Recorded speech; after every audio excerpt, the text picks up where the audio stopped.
If you want to consider costs of refacing the cabinets versus replacing them, refacing generally costs 85 to 90% of the cost of new cabinets, but in the refacing you don't get any function changes.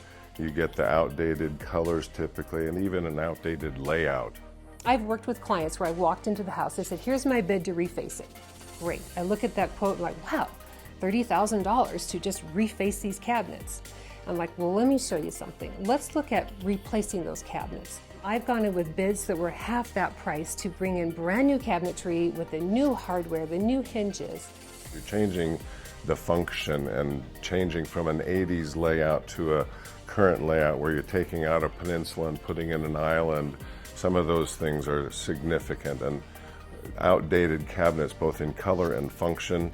And now we've moved on to the new things that they don't know about typically. My experience has been refacing cabinetry is very expensive. Replacing cabinetry can be less expensive and gives you a better product.